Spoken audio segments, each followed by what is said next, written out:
Assalamualaikum warahmatullahi wabarakatuh. Pada video pembelajaran kali ini kita akan membahas mengenai akuntansi keuangan menengah 1 di chapter 11 mengenai penyusutan, penilaian nilai, dan depresi. Ketika kita bicara penyusutan, penilaian nilai, dan depresi, maka itu akan berkaitan dengan aset tetap, di mana ketika kita bicara penyusutan, maka kita akan membahas faktor-faktor yang terkait mengenai bagaimana penentuan penyusutan, kemudian metode yang digunakan, bagaimana menentukannya, kemudian apa saja jenisnya, serta ketika ada penyusutan yang merupakan bagian dari komponen besar suatu aset, nanti akan kita lihat apakah penyusutannya satu persatu atau akan berbeda-beda. Kemudian ada penurunan nilai, di mana bagaimana kita menghitung pengakuannya. Kemudian ketika depresi adalah bagaimana dasar ketika ada depresi, serta bagaimana ketika terjadi revaluasi, Kemudian bagaimana penyajian dan analisis dari penyusutan, penurunan nilai, depresi, dan juga revaluasi. Ketika bicara penyusutan, maka pengertiannya adalah berkaitan dengan pengalokasian biaya perolehan terkait dengan aset berwujud, jadi ketika aset dibeli, biaya perolehannya diubah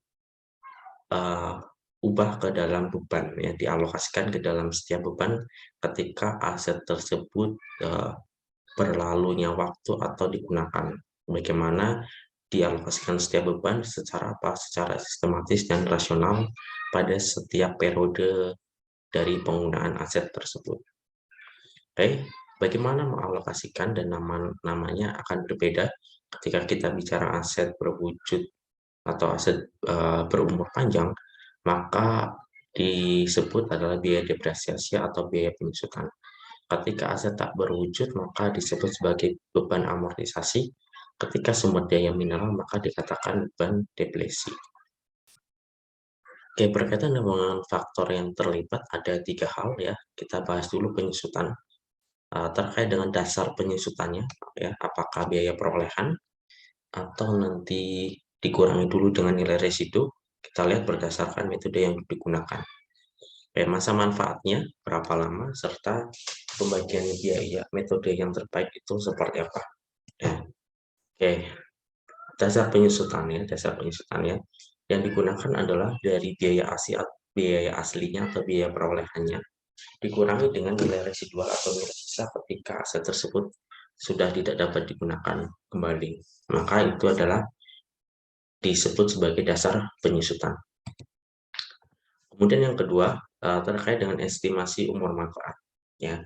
Berapa kali aset tersebut digunakan dan kira-kira umur manfaatnya atau umur penggunaannya berapa tahun, serta ketika dihentikan penggunaannya, itu akan dipengaruhi 2 hal di sini, ada faktor fisik dan faktor ekonomi. Faktor fisik berkaitan dengan aset tersebut tidak dapat digunakan oleh perusahaan. Karena apa? Karena rusak ataupun berakhirnya umur fisik tersebut, atau sudah tidak dapat digunakan. Kemudian yang kedua adalah faktor ekonomi, karena apa? Ketidakcukupan atau keusangan. Maksudnya apa? Maksudnya adalah ketika aset tersebut tidak mencukupi atau tidak bisa digunakan dalam mendukung proses bisnis perusahaan, atau ada misalkan mesin yang lebih baik produksinya, bisa jadi mesin yang sudah lama karena produksinya ternyata lebih sedikit dan perusahaan membutuhkan efisiensi, maka membeli mesin yang terbaru seperti itu, Jadi bisa jadi karena memang mesinnya sudah tidak bisa memproduksi lebih banyak, sedangkan ada mesin terbaru yang produksinya lebih bagus, maka biasanya akan dihentikan mesin yang lama, seperti itu. Kemudian yang terakhir adalah yang perlu diperhatikan adalah metode penyusutan. Metode penyusutan itu berkaitan dengan menyajikan aset ke dalam beban setiap periode. Metode apa yang digunakan? Yang jelas di sini ketika kita bicara metode, maka harus lakukan secara sistematis dan rasional. Oke, metode di penyusutan sudah ada 3 kategori metodenya. Yang pertama metode aktivitas berdasarkan penggunaan, yang kedua metode garis lurus, dan yang ketiga ada metode menurun, di mana metode menurun dibagi menjadi 2, yaitu metode jumlah angka tahun atau saldo menurun. Oke, kita coba bahas satu-satu. Metode aktivitas berkaitan dengan berapa lama mesin tersebut digunakan pada tahun atau periode yang dilaporkan atau periode pelaporannya, ya. Contoh biaya derek atau biaya perolehan dari derek mesin derek adalah 500.000. Masa manfaat ini yang akan diestimasi oleh akuntan berapa tahun, ya 5 tahun, 10 tahun, atau 15 tahun, atau 20 tahun. Perkiraan nilai residual yaitu diperkirakan nilai mesin ketika tidak digunakan berapa, ya 50.000. Kemudian umur produktif, kira-kira mesin atau derek ini bisa digunakan sampai berapa jam, gitu ya, karena kita menggunakan metode aktivitas. Perkiraannya adalah 30.000 jam. Oke, ilustrasinya maka ketika menggunakan aktivitas, ketika mesin derek sudah digunakan dalam 1 tahun atau tahun pertama di sini sebanyak 4.000 jam, maka rumusnya adalah biaya atau biaya perolehan dikurangi atau harga perolehan dikurangi nilai residual untuk menemukan dasar penyusutan, ya tadi ya, dasar penyusutan di sini. Oke, dasar penyusutan biaya asli atau biaya perolehan dikurangi nilai residual akan menjadi dasar penyusutan dikali dengan apa? Dikali dengan uh, lamanya jam, ya, atau lamanya derek digunakan dalam periode tersebut. Misalkan di sini 4.000 jam, maka dikali dengan 4.000 dibagi dengan berapa? Umur produktifnya yaitu 30.000 jam. Menghasilkan biaya penyusutan. Oke, ya, jadi nanti ketika kita bicara metode aktivitas, lihatlah berapa lama mesin tersebut atau aset tersebut telah digunakan dalam 1 tahun. Dan biasanya ini adalah terkait dengan aset berkaitan dengan mesin, ya, bisa mesin derek atau berkaitan dengan alat-alat elektronik seperti itu, ya, atau alat konstruksi seperti itu. Oke, selanjutnya adalah metode garis lurus. Ketika kita bicara metode garis lurus, maka itu adalah berkaitan dengan penyusutan yang sama, ya, sama dalam arti sama dari satu garis, ya, garis lurus, makanya disebut garis lurus. Sama sama bagaimana? Sama setiap bulan, setiap tahun, jadi sama dalam setiap periode, entah itu bulan ataupun tahun, ya. Maka yang digunakan adalah biaya, ya, untuk menghitung nilai dasar penyusutan dibagi dengan apa? Umur manfaat, ya. Umur manfaat di sini 5 tahun, ya, maka biaya penyusutan per tahun adalah 90.000. Ketika bicara ditanyanya per bulan, berarti karena ini 90.000 1 tahun, berarti tinggal dibagi 12 bulan untuk mengetahui 1 bulannya berapa. Maka dalam setiap bulan adalah biayanya sama, atau dalam setiap tahun sampai dengan 5 tahun biayanya ini 90.000, ya. Jadi tahun pertama 90.000, tahun kedua 90.000, tahun ketiga 90.000, sampai tahun kelima sama, itu 90.000. Oke, metode menurun ada 2, yaitu jumlah angka tahun, dan yang kedua adalah menurun, ya, saldo menurun. Oke. Ketika jumlah angka tahun, maka menggunakan fraksi penyebut jumlah angka tahunnya untuk dijumlahkan. Oke, jadi kalau 5 tahun berarti menurun 5 ditambah 4 ditambah 3 ditambah 2 ditambah 1, maka 15. Atau menggunakan rumus yang kedua, ya. Kalau misalkan banyak, misalkan 20 tahun kan agak terlalu lama, ya, 20 ditambah 19 ditambah 18 gitu, maka bisa menggunakan rumusnya N dikali dengan N plus 1 dibagi 2, ya. Jadi rumusnya ini yang nanti diingat, ya, N dikali N plus 1 dibagi 2, maka hasilnya sama, ya, 15 dengan penjumlahannya atas ini. Oke, ketika penyebutnya sudah diketahui, maka silakan dihitung, ya. Dihitungnya dari mana? Basis penyusutan tadi, ya, sudah dikurangi, ya, 500.000 dikurangi nilai residu, maka basis penyusutannya atau dasar penyusutannya 450.000. ya. Kemudian sisa umurnya ya 5, 4, 3, 2, 1. Oke, kemudian beban penjutannya 5/15, 4/15, 3/15, 2/15, dan 1/15. Oke, tinggal dikalikan akan menghasilkan beban penyusutan. Oke, gitu ya. Jadi 5/15 dikali 450.000, demikian sampai dengan penjutaan tahun ke-5. Maka beban penjutannya adalah nanti adalah 450.000. Akhirnya tahun ke-5 adalah 450.000, sehingga nilai residunya adalah 50.000. Oke, jadi begitu ya. Jadi misalkan mau hitung beban penjutan saja, berarti misalkan 400.000 dikali 4/15, maka beban penjutannya adalah 120.000. Gitu ya. Kemudian saldo menurun ya, berarti menghitungnya adalah menggunakan rumus kelipatan dari beban penyusutan dari metode garis lurus ya. Kemudian aturan yang kedua adalah tidak mengurangi nilai residu dalam menghitung dasar penyusutan. Tidak mengurangi dalam arti apa? Dalam arti berarti nilai buku A set awal tahun adalah tetap 500.000. Kenapa seperti itu? Karena ini adalah metode saldo menurun. Maka nilai buku awal tahun langsung dikurangkan. Ya, maka tidak sama tahun nilai bukunya, yaitu bisa berubah dalam tahun selanjutnya akan menurun. Ya, makanya dikatakan metode saldo menurun. Nilai buku awal aset awal tahunnya langsung menurun. Seperti itu ya. Berbeda dengan metode yang sebelumnya. Basis penyusutannya sama. Dasar penyusutannya, sedangkan saldo menurun dasar penyusutannya akan berbeda.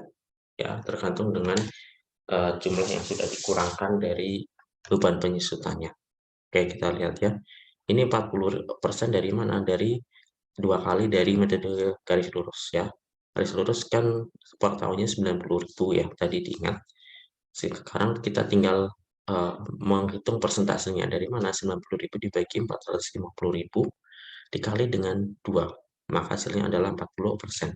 2 kali dari metode penyusutan garis lurus. Gitu ya, maka 40%.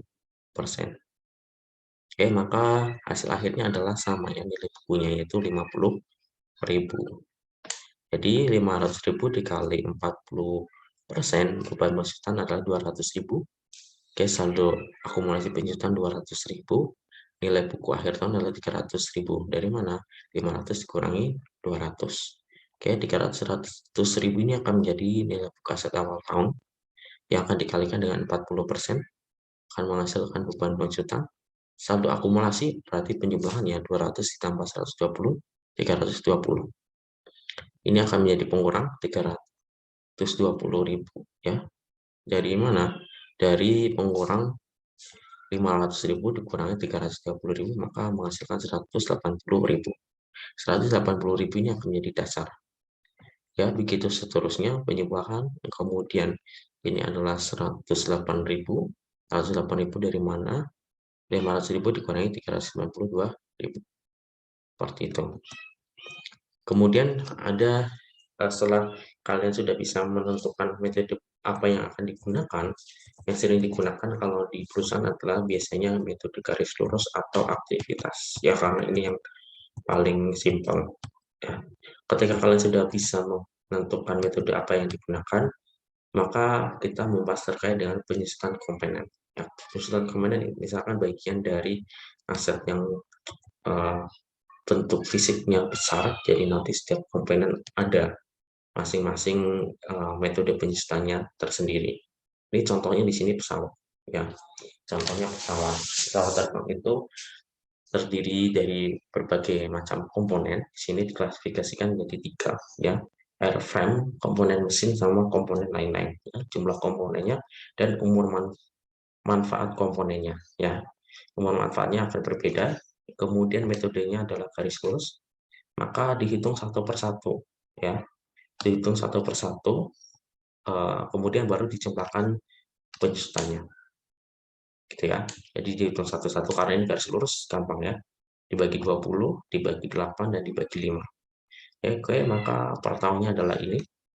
Kemudian setelah paham metode, paham ketika ada komponen penyesuaian komponen ya, mesin yang besar apakah uh, mesin pendukung yang ada di dalam aset tersebut itu mau dihitung satu persatu, maka akan seperti ini. Kemudian bagaimana jurnalnya ya, ketika ada penambahan penyusutan maka akan ada penambahan beban dan juga akan menambah akumulasi penyusutan. Beban ini akan masuk ke dalam laba rugi, akumulasi penyusutan masuk ke laporan posisi keuangan atau ke neraca. Sebagai apa? Sebagai akumulasi ini sebagai kontra dari aset ya, akan mengurangi aset yang ada di neracanya. Ya, kalau beban penyusutan mengurangi pendapatannya. Seperti itu ya. Oke, ketika bicara penyusutan akan ada isu-isu yang terkait bagaimana ketika ada periode parsial. Ya, periode parsial ketika misalkan kondisinya adalah ketika suatu perusahaan membeli aset itu di bulan atau di pertengahan tahun ya, atau di uh, bulan misalkan 1 bulan sebelum periode penyusunan laporan keuangan. Bagaimana menghitungnya ya, ketika periode yang dibeli asetnya itu parsial, bagaimana menghitungnya, kemudian bagaimana ketika atau aset ini sudah disusutkan kemudian ada penggantian aset, atau bagaimana ketika uh, tadi kan ya, judgement dari akuntan adalah sudah menentukan tingkat penyusutannya berapa lama gitu ya, berapa lama masa manfaatnya. Bagaimana ketika kondisinya ada revisi terkait dengan masa manfaat dari aset yang digunakan oleh perusahaan. Nah, ketika ini coba kita telusuri bagaimana melakukan perhitungannya dan pengakuannya. Oke, kita lihat ya. Di sini Maserati Corporation membeli mesin baru untuk proses perakitan pada 1 Agustus 2010. Oke, ini dibelinya parsial, parsial. Ya, periodenya periode parsial di bulan apa? Agustus, ya, 1 Agustus. Oke, berarti bulan ke-7. Ya. Di bulan ke-7 baru dibeli, maka penyusutannya adalah di bulan ke-7-nya baru akan dilakukan. Oke, biaya mesin atau biaya perolehan adalah 150.000. Kemudian nilai residu adalah 24.000 pada akhir umur manfaat. Umur manfaat diperkirakan 5 tahun dan jam kerja diperkirakan 21.000. Bagaimana akhir tahun pembukaan 31 Desember 2010? Ya, kita lihat ada 4 metode yang kita coba hitung ya. Pertama, garis lurus, gampangnya diingat lagi dasar penyusutannya dari mana? Dari harga perolehan dikurangi dengan nilai residu. Oke, maka hasilnya adalah 126.000. Bagaimana penyusutan per tahun? Karena garis lurus sama ya, jadi tinggal dikalikan. Kemudian sebelumnya ada tahun parsial yang kita lihat ini ya. Tahun parsial karena dibelinya Agustus, maka mulai disusutkan adalah bulan ke-7 sampai dengan akhir tahun pada bulan ke-12. Berarti itu berapa bulan? 5 bulan. Maka 5 per 12 akan menghasilkan beban tahun berjalan 10.500 dan akumulasi 10.500. Makanya jurnalnya adalah beban penyusutan terhadap akumulasi penyusutan. Bagaimana tahun kedua? Tahun kedua tinggal langsung dihitung karena ini bukan parsial ya. Langsung dihitung ya karena tidak ada tahun parsial. Oke, ya kalau tahun pertama bukan tahun parsial maka jumlahnya sama ya 25.200. Tapi karena tahun parsial ya dibelinya Agustus, maka disusutkan dari Agustus ke Desember adalah 5 bulan. Kemudian yang kedua adalah metode aktivitas. Metode aktivitas diingat lagi, di sini asumsinya 800 jam sudah digunakan. Maka kita lihat per jamnya ya. Ini langsung menghitung biaya per jamnya ya. Kalau tadi di sebelumnya kan metode aktivitas itu, kita lihat ya, di metode aktivitas itu yang sebelumnya adalah langsung dikalikan dengan tahun penggunaan tetapi dibagi dengan jumlah ya. Jadi tahun penggunaannya, kemudian umur masa manfaatnya. Oke, kalau ini langsung ya kita tentukan tarifnya saja langsung. Oke. Jadi hasilnya sama saja sebenarnya. Oke. Tahun penggunaan adalah 800, tarif per jamnya adalah dolar, maka tinggal dikalikan jadi 4.800. Oke, ini tidak ada tahun parsial karena hitungannya adalah berdasarkan aktivitas. Itu berapa per jam, yaitu berapa digunakan adalah 800 jam.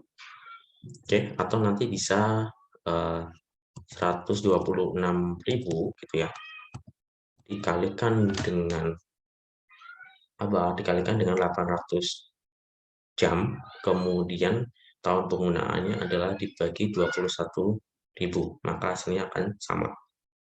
Gitu ya, hasilnya akan sama. Dan ini sebenarnya 6 dolar kan dari apa? Dari 126.000 dibagi 21.000 sama ya.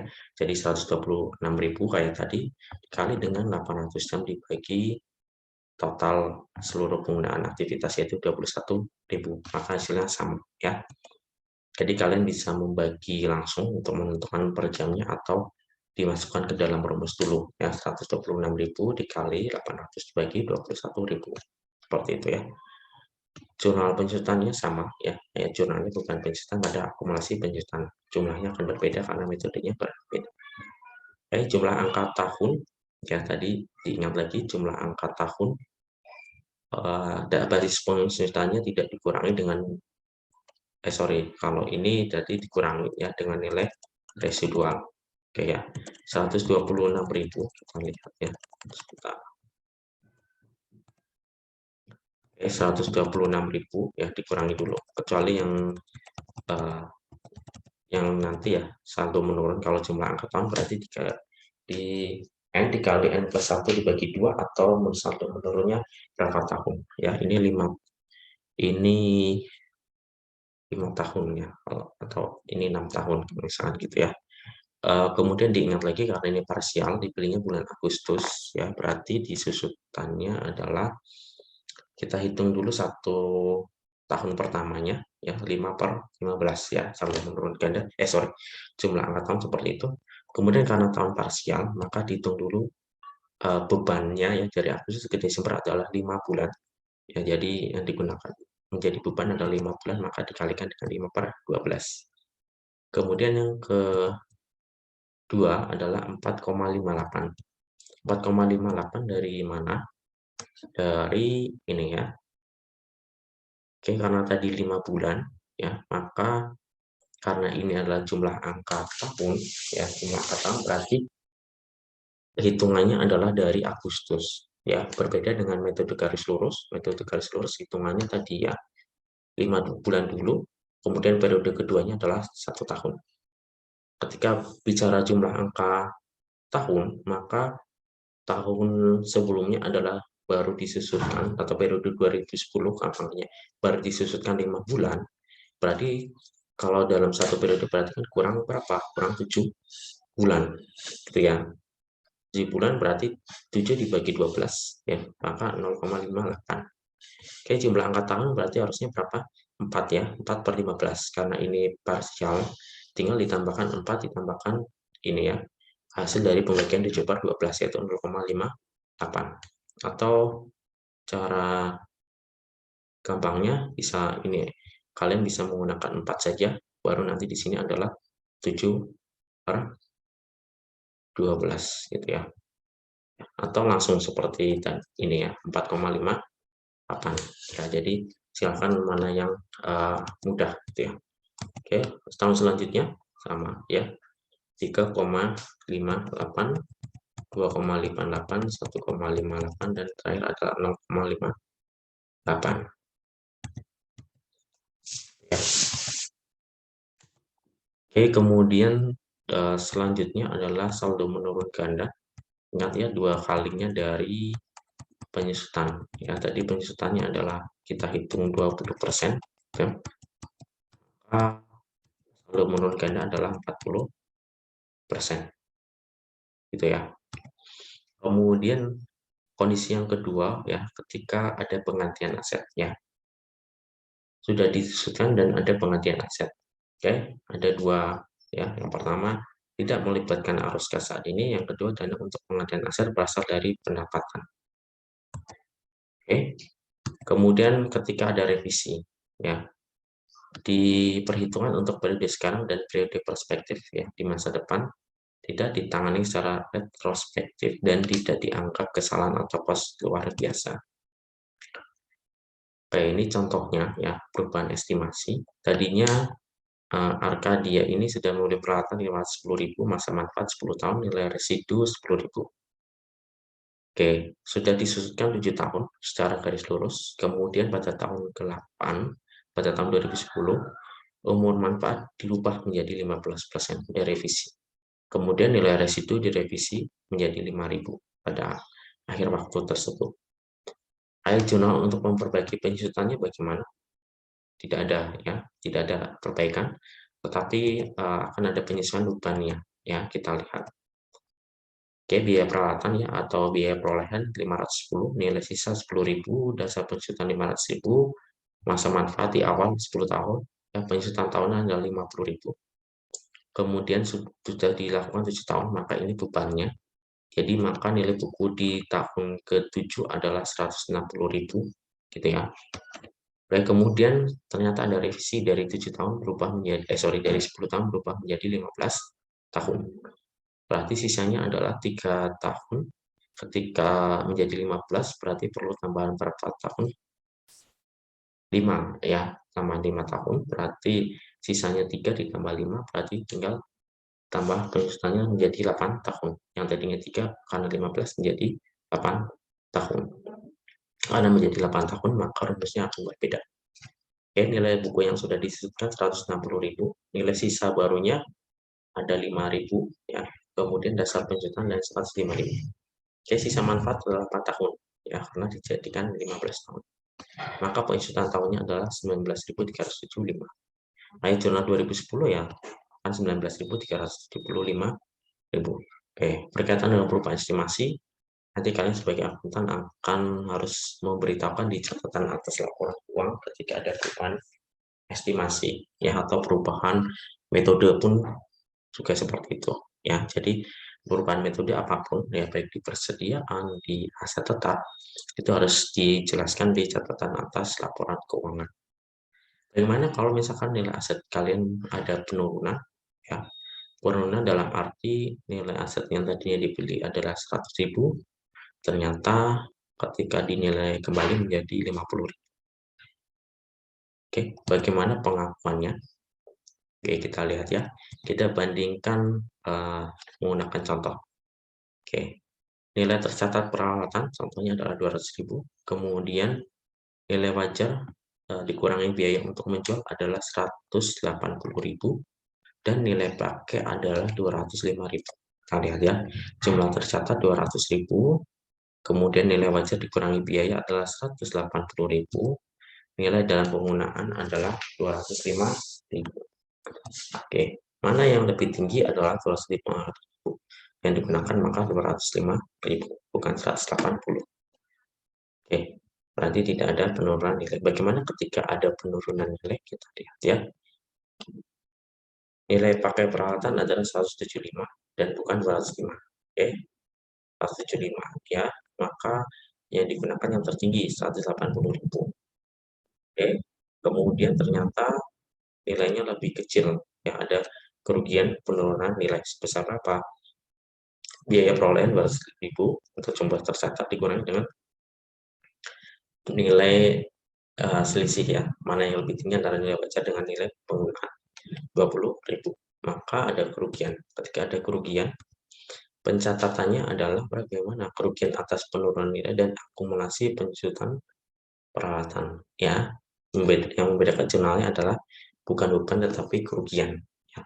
Akumulasi tetap sama ya, diakumulasi karena sebagai akun kontra di asetnya, di neracanya. Kalau kerugian berarti nanti masuk ke laba rugi. Oke. Ini ilustrasinya tadi ya, sama catatnya adalah kerugian atas penurunan nilai.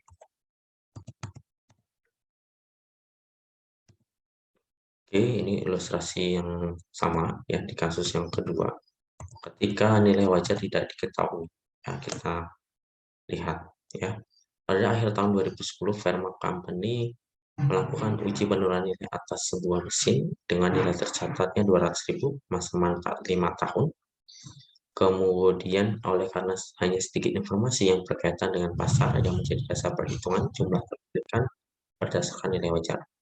Fenomena menentukan bahwa jumlah terpulihkan harus didasarkan pada nilai pakai. Nah, tingkat diskon 8%. Arus kas masa depan 40.000 setiap 5 tahun, nilai residu 10.000. Diasumsikan bahwa semua arus kas terjadi pada akhir tahun. Oke, ya ini nilai penggunaannya. Kita lihat ya perbandingannya ya. Ini ada 200.000, kemudian nilai dalam asetnya tadi ya 166, dari sini ya 514 ya. Perhitungan nilai sekarang dari masing-masing tahun ini menggunakan tabel 64 ya, terkait dengan nilai waktu dari uang yang pernah dipelajari. Oke, lihat tabelnya, baru nanti tahun kelima mengetahui jumlah pembayarannya 40.000 dikali berapa, 3,9. Nanti dilihat tabelnya. Oke, nilai sekarangnya atau present value-nya adalah 10.000 ya, dari nilai residualnya. Oke, ini tabel present value sama tabel present value, tetapi menggunakan tabel 6.1. Oke, maka akan menghasilkan nilai dalam penggunaannya adalah 166.514,20. Nilai wajar dikurangi biaya menjual tidak ada, maka yang digunakan adalah nilai dalam penggunaan. Akan ada apa? Akan ada kerugian, karena lebih sedikit. Oke, dicatatnya sama ya, kerugian atas nilai sama akumulasi penyusutan mesin. Oke, kembalikan kerugian. Jadi ketika ada dikembalikan lagi kerugiannya bagaimana, kita lihat ya. Kerugian penurunan nilai sebesar berapa? 20.000 contohnya ya. Oke. 31 Desember 2010 ada kerugian penurunan nilai 20.000. Oke ya. Ini anggapannya jurnal sudah ada. Kemudian pada akhir 2011 bahwa ternyata ada jumlah terpulihkan sebesar 96.000. Oke, tadinya ini jumlah sampai 90.000 ya. Jumlah terpulihkan ternyata 96.000. Maka akan dipulihkan sebesar 6.000. Maka jurnalnya dibalik ya. Pemulihan kerugian penurunan nilai ya. Ada kelebihan jumlah terpulihkan sebesar 6.000 dari jumlah tercatat. Gitu ya. Oke, kemudian kita ke depresi. Oke ya, depresi itu penurunan aset berkaitan dengan sumber daya alam ya. Bisa aset biologis atau sumber daya mineral. Oke. Ketika bicara sumber daya mineral ada pelepasan dan ada penggantian aset. Oke. Jadi depresi itu proses mengalokasikan biaya berkaitan dengan aset tetap berupa sumber daya mineral.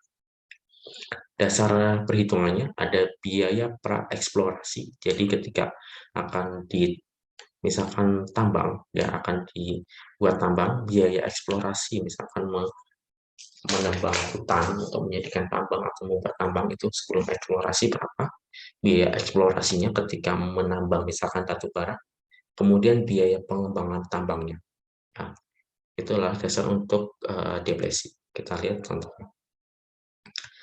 Biasanya perusahaan menghitung depresi berdasarkan metode unit produksi, ya, jadi menggunakan metode aktivitas. Perhitungannya total biaya perolehan dikurangi nilai residu dibagi total estimasi unit yang tersedia dari sumber dayanya. Maka akan menjadi beban depresi per unit. Oke, unit yang diekstraksi dikali biaya per unit akan menghasilkan depresinya. Kita lihat contohnya. Oke, McLeod Co. memperoleh hak untuk menggunakan 1.000 hektar tanah di Afrika Selatan untuk menambang perak. Oke ya. Biaya sewa 50.000 dan biaya eksplorasi terkait properti senilai 100.000. Biaya pengembangan tidak berwujud yang timbul dari pembukaan tambang gitu ya, adalah 850.000. Oke, tambang menghasilkan apa nih? Tambang ini kan tadi perak ya, ternyata menghasilkan 100.000 ons perak.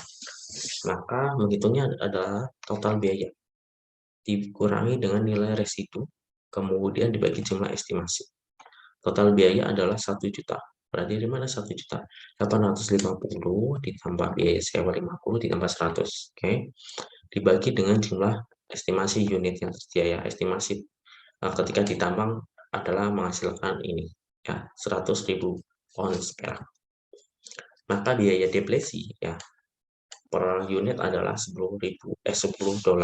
per ons. Ya. Jika McLeod mengekstrak 20.000 ons pada tahun pertama, gitu ya, harusnya kan 100.000 ya jumlah yang ada di tambang, kemudian diekstrak 25.000 pada tahun pertama. Maka depresi untuk tahun pertama adalah berapa? 250.000. Tinggal dikalikan ya tadi depresinya. Rumusnya adalah persediaan akan menambah persediaan ya. Ya, persediaan dari McLeod yaitu 250.000, kemudian akan menambah akumulasi depresi. Ya, akumulasi depresinya. Oke, bagaimana laporan posisi keuangan? Nih ya, tambang perak 1 juta, gitu ya. Tambang perak berarti ini maksudnya di neraca posisi keuangan di asetnya itu tambang perak. Depresinya berapa? 250.000. Oke, jadi bukan depresi itu berkaitan apa dengan persediaan yang dijual, ya. Jadi akan mengurangi aset dan menambah persediaan ketika depresi. Oke, ya. Bagaimana mengestimasi tadi? Ini akumulasi ke neraca, persediaan juga ke neraca, ya, menambah. Ya, yang ini menambah, ini mengurangi. Ya, bagaimana ketika mengestimasi cadangan yang dapat dipulihkan? Ya, bagaimana memperhitungkan perubahan estimasi, merevisi tingkat depresi, serta membagi biaya yang tersisa dengan estimasi baru. Oke, kita lihat ilustrasinya. Ya. Oke, saldo laba 1.650.000, akumulasi depresi pada mineral sebesar 2.100.000, dan ada agio saham ya sebesar 5.435.493. Dewan Direksi ya melakukan pembagian dividen sebesar 3 euro gitu ya per saham atas 1 juta lembar saham yang beredar. Dividennya berarti adalah 3 juta euro. Maka pencatatannya adalah ada saldo laba ya bertambah, agio saham gitu ya, ada saham, kemudian kasnya bertambah, kasnya berkurang ya karena pembagian dividen 3 euro sebanyak 1 juta lembar ya berkurang sebesar 3 juta gitu ya. Oke, kemudian agio saham dari pengurang ini ya selisih antara dividen atau kas yang dibagikan dengan saldo labanya. Oke, bagaimana penyajian pada laporan keuangan? Harus disajikan di kebijakan akuntansi yang mengenai biaya eksplorasi dan evaluasi, bagaimana pengakuan asetnya terkait dengan eksplorasi dan evaluasi, jumlah aset, liabilitas, pendapatan, dan beban, serta arus kas operasi yang timbul dari eksplorasi dan evaluasi atas sumber daya mineral. Oke, bagaimana mengakui revaluasi? Ya, revaluasi misalkan dinilai kembali asetnya, kemudian ada perubahan nilai wajarnya, kemudian ada keuntungan yang belum direalisasi. Kita lihat contohnya. Ini contoh revaluasi tanah. Jadi tanah 1 juta, kemudian ternyata nilai wajarnya berubah sebesar 1.200.000. Oke, bagaimana pencatatannya? Tanah akan bertambah 200.000, tadinya di awal sudah mencatat 1 juta ya, kemudian ternyata ada perubahan 1.200.000, maka tanah harus ada penambahan 200.000 ya, selisih dari penilaian yang baru dengan nilai yang sama. Oke, maka menjadi keuntungan. Ketika rugi, tanah akan berkurang ya, akan ada kerugian. Oke, keuntungan akan menghasilkan peningkatan di penghasilan komprehensif lainnya ya, dalam laporan laba rugi komprehensif.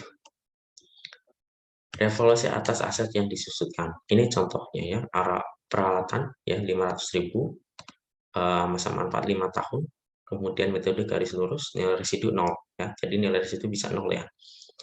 Ternyata memilih untuk merevaluasi kembali, menilai peralatan kembali pada nilai wajar, di mana ternyata Lenovo mencatat beban penyusutan sebesar 100.000 pada tanggal 31 Desember 2010. Oke ya, beban penyusutan. Ini kita catat beban penyusutan sebesar 100.000 dan menambah akumulasi penyusutan. Oke, setelah jurnal tadi, ya ternyata Lenovo memiliki jumlah tercatat adalah 400.000 ya harga perolehannya. Ternyata ketika dinilai wajar harganya adalah 460. Ya, karena bertambah maka akan menambah aku tadi akumulasi bertambah di kredit ya, akan mengurangi akumulasi. Oke, ya, sebesar 100.000. Oke, peralatan adalah 60.000. Oke, kemudian peralatan 40.000, kemudian ada keuntungan sebesar 60.000 ya. Ini keuntungannya, selisihnya 60. Oke, kemudian peralatannya berkurang 40.000, kemudian akumulasinya adalah 100.000. Gitu ya.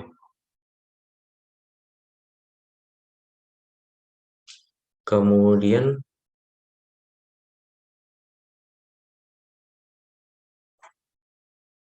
ini ilustrasi yang disajikan dalam laporan keuangan terkait dengan revaluasi. Ya, terkait dengan revaluasi. Jadi 500.000 dikurangi 40.000 menjadi 460. Kemudian nilai tercatatnya 460. Kemudian akumulasi pendapatan komprehensif lainnya adalah 60.000. Oke, ini terkait dengan isu revaluasi. Ya, penyajian aset tetap dan sumber daya mineral. Ya, ini menyusutkan aset maka menggunakan akumulasi penyusutan, ketika depresi menggunakan akumulasi depresi atau pengurangan aset secara langsung. Oke, ini analisis terkait dengan perputaran aset ya. Dari mana? Dari penjualan bersih dibagi total aset rata-rata. Ya, rata-rata adalah total aset tahun sekarang dibagi dengan ditambah dengan tahun sebelumnya. Ya, oke, maka akan dibagi rata-rata berarti dibagi 2 ya, jadi 10.799 dibagi dengan rata-rata dari total aset tahun sebelumnya dengan tahun sekarang, maka akan menghasilkan perputaran aset berapa? 1,21. Jadi ini untuk mengukur apa? Mengukur penjualan atas investasi aset. Oke, bagaimana margin laba? Laba bersih dibagi penjualan bersih. Oke, ini tingkat pengembalian aset ya. Laba bersih dibagi total aset rata-rata. Rumusnya ya, tingkat pengembalian aset seperti ini. Oke, itu terkait dengan chapter 11, bagaimana nanti menentukan penyusutan, kemudian bagaimana menentukan depresi, dan bagaimana nanti ketika ada penurunan nilai ya, apa yang dibandingkan. Kemudian ketika ada revaluasi kembali, apa yang perlu dibandingkan dan dibuatkan jurnalnya, ya, dan analisisnya yang terakhir. Oke, itu saja untuk pertemuan kali ini. Kita cukupkan. Ya, sekian dari saya. Wassalamualaikum warahmatullahi wabarakatuh.